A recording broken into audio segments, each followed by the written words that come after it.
வணக்கம் நண்பர்களே, இந்த புதிய அலசலுக்கு உங்களை அன்போடு வரவேற்கிறேன். இன்னைக்கு நாம ரொம்பவே சுவாரஸ்யமான ஒரு விஷயத்த ஆழமா அலச போறோம். கோடை காலம் வந்தாச்சுனாலே வெயில் நம்மளை வாட்டி எடுத்துடும் இல்லையா? அந்த நேரத்துல நம்ம உடம்புக்கு தேவையான புத்துணர்ச்சியை கொடுக்க பல விஷயங்களை நம்ம தேடி ஓடுவோம். ஆனா நம்ம பக்கத்திலே இருக்கிற ஒரு சூப்பரான பொக்கிஷத்தை பத்தி தான் இன்னைக்கு நாம பார்க்க போறோம்.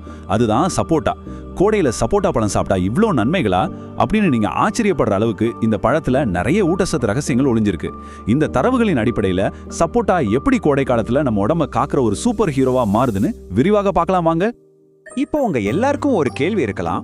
கோடை காலம்னாலே காலையில எழுந்த உடனே ஏதோ பெரிய மலையை தூக்கி சுமந்த மாதிரி ஒரே உடல் சோர்வா இருக்கா? உண்மைதாங்க. வெயிலோட வெப்பம் நம்ம உடம்புல இருக்கிற நீர்ச்சத்தையும் ஆற்றலையும் அப்படியே உறிஞ்சிடும். இந்த பயங்கரமான சோர்வை விரட்ட நாம என்ன பண்ணுவோம்? கலர் கலரா வைக்கிற செயற்கையான பானங்களை தேடி போவோம். ஆனா இயற்கையிலே இதுக்கு ஒரு சூப்பரான தீர்வு இருக்குன்னு சொன்னா நம்புவீங்களா? ஆமாங்க. இந்த கோடைக்கால சோர்வை அடிச்சு விரட்ட இயற்கையோட இனிமையான வரமான சப்போட்டா பழம் எப்படி உதவுதுன்னு தான் அடுத்து நாம பார்க்க போறோம். பகுதி 1, கோடைக்கால சூப்பர் பழம். இத பத்தி தான் நம்ம முதல்ல தெரிஞ்சுக்க போறோம். பகுதி 2, உடனடி ஆற்றல் ரகசியம். சப்போட்டால ஃப்ரக்டோஸ் அப்புறம் சுக்ரோஸ் அப்படின்னு 2 இயற்கையான சர்க்கரைகள் ரொம்ப அதிகமா இருக்குங்க. பொதுவா நம்ம ரொம்ப சோர்வா இருக்கும்போது நமக்கு முதல்ல என்ன தேவை? உடனடியா ஒரு ஆற்றல் தேவை, கரெக்டா? கடைகள்ல விற்கிற செயற்கையான பானங்கள் அந்த நேரத்துக்கு மட்டும் ஒரு சுறுசுறுப்பை கொடுத்துட்டு அப்புறம் மறுபடியும் நம்மளை சோர்வாக்கிடும். ஆனா பாருங்க, கோடையில நீங்க ரொம்ப சோர்வா உணரும் போது இந்த இயற்கையான சர்க்கரைகள் உடனடியா உங்க ரத்தத்துல கலந்து உடம்புக்கு தேவையான குளுக்கோஸை கொடுத்து சோர்வை அப்படியே மாயமா மறைய வைக்குது. அதனால இனிமே வெயில்ல சோர்வா இருந்தா எங்கேயும் தேடி அலையாதீங்க. 2 சப்போட்டா பழம் உங்க கையில இருந்தா போதும். பகுதி 3, குடல் மற்றும் செரிமான நலம். சரி, அந்த உடனடி ஆற்றல் கிடைச்ச உடனே பழத்தோட வேலை முடிஞ்சிருச்சான்னு கேட்டா கண்டிப்பா இல்ல. ஆற்றல் கொடுத்ததுக்கு அப்புறம் இந்த பழம் நேரா நம்ம உடம்போட ரொம்ப முக்கியமான பகுதியான செரிமான அமைப்பை குறிவைக்குது. வெயில் காலத்துல உடல் சூட்டால நிறைய பேருக்கு செரிமான பிரச்சனை வர்றது ரொம்ப சகஜம். சப்போட்டா பழம் நம்ம செரிமான அமைப்போட ஒட்டுமொத்த செயல்பாட்டையும் ஒரு சீரான நிலைக்கு கொண்டு வருது. இது ஏதோ மேலோட்டமான தீர்வு கிடையாதுங்க. நம்ம குடல் பகுதிக்கு இது ஒரு மிக முக்கியமான சப்போர்ட்டா இருக்கு. சுருக்கமா சொல்லணும்னா, நாம சாப்பிட்ற உணவு சரியா செரிமானமாகிறதுக்கும் குடல் ஆரோக்கியமா இயங்குறதுக்கும் தேவையான ஒரு சூப்பரான சூழலை இது உருவாக்குது. இதுல நாம முக்கியமா கவனிக்க வேண்டிய ஒரு விஷயம், இதுல இருக்கிற அதிகப்படியான நார்ச்சத்து. கோடை காலத்துல நீர்ச்சத்து குறையறதால வர்ற மிகப்பெரிய பிரச்சனை தான் இந்த மலச்சிக்கல். ஆனா சப்போட்டால இருக்கிற இந்த அதிகப்படியான நார்ச்சத்து குடல் இயக்கத்தை ரொம்ப சுலபமாக்கி மலச்சிக்கல் பிரச்சனையை முழுமையா தவிர்த்துருது.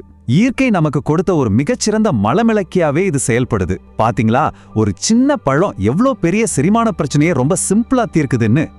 பகுதி 4, எலும்பு மற்றும் எதிர்ப்பு சக்தி. உடனடி ஆற்றல், செரிமான பிரச்சனைக்கு தீர்வு, இது எல்லாம் தாண்டி சப்போட்டா பழம் நம் உடம்புக்கு ஒரு நீண்ட கால பாதுகாப்பையே கவசமா கொடுக்குது. சொல்ல போனா சப்போட்டா ஒரு அற்புதமான ஊட்டச்சத்து பெட்டகம். ஒரு பக்கம் பாத்தீங்கன்னா வைட்டமின் பி, சி, ஈன்னு ரொம்ப முக்கியமான வைட்டமின்கள் இருக்கு. இன்னொரு பக்கம் கால்சியம், மெக்னீசியம் மாதிரியான அத்தியாவசியமான தாதுக்களும் இருக்கு. இதுல ஒரு ஸ்பெஷலான விஷயம் என்ன தெரியுமா? இந்த கால்சியமும் மெக்னீசியமும் ஒன்னா சேர்ந்து செயல்படுற விதம். இது ரெண்டும் நம்ம எலும்புகளை ரொம்ப வலுவா வச்சுக்கவும் வயசாகிறதால வர்ற எலும்பு தேய்மானத்தை தடுக்கவும் பெரிய அளவுல உதவுது. இவ்ளோ இனிப்பான பழத்துல இவ்ளோ தாதுக்களான்னு கேட்க தோணுதுல. சரி, இந்த சப்போட்டாவோட நோய் எதிர்ப்பு திறன் எப்படி வேலை செய்யுதுன்னு படிப்படியா பார்க்கலாம்.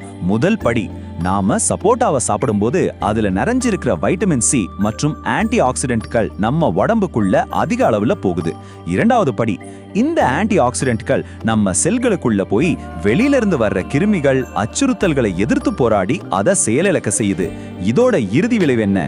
மூன்றாவது படி, நம்ம ஒட்டுமொத்த நோய் எதிர்ப்பு சக்தி ரொம்ப கணிசமா அதிகரிக்குது. நோய்களை கிட்டவே நெருங்க விடாத ஒரு சூப்பரான போர் வீரனாவே இந்த ஆன்டி ஆக்சிடென்ட்கள் வேலை செய்யுது. நாம இதுவரைக்கும் பார்த்த விஷயங்களோட மொத்த சாராம்சமும் இந்த ஒரு மேற்கோள் அடங்கி இருக்கு. வைட்டமின் சி மற்றும் ஆன்டி ஆக்சிடென்ட்கள் நிறைந்துள்ள சப்போட்டா உங்க உடலின் நோய் எதிர்ப்பு சக்தியை இயற்கையாக அதிகரிக்கும் ஒரு சக்தி வாய்ந்த பழமாகும். நாம எடுத்துக்கிட்ட இந்த மூலக்கட்டுரை திரும்ப திரும்ப வலியுறுத்துற ஒரு விஷயம் இதுதான். நீங்க எவ்வளவுதான் செயற்கையான இம்யூனிட்டி மாத்திரைகளை தேடி போனாலும் இயற்கை நமக்கு கொடுத்த இந்த மாதிரியான ஆதாரங்கள் தான் உடம்புக்கு ரொம்ப நல்லது. சப்போட்டா பாக்குறதுக்கு சாதாரண பழம் மாதிரி தெரிஞ்சாலும் அது ஒரு சக்தி வாய்ந்த இயற்கையான நோய் எதிர்ப்பு ஊக்கி. நாம இந்த அலசலோட இறுதிக்கு வந்துட்டோம். சப்போட்டா எப்படி உடனடியா ஆற்றல் கொடுக்குது, நார்ச்சத்து எப்படி செரிமானத்தை சீராக்குது, கால்சியம் எப்படி எலும்புகளை வலுவாக்குது, அப்புறம் ஆன்டி ஆக்சிடென்ட்கள் எப்படி நோய் எதிர்ப்பு சக்தியை கூட்டுதுன்னு எல்லாத்தையும் ரொம்ப தெளிவா பார்த்துட்டோம். இப்போ உங்களுக்கான அந்த இறுதி மற்றும் மிக முக்கியமான கேள்வி இதுதான். இவ்வளவு அளப்பரிய நன்மைகளை தர்ற ஒரு சூப்பர் பழத்தை இந்த கோடை காலத்துல உங்க தினசரி உணவுல சேர்க்க நீங்க தயாரா?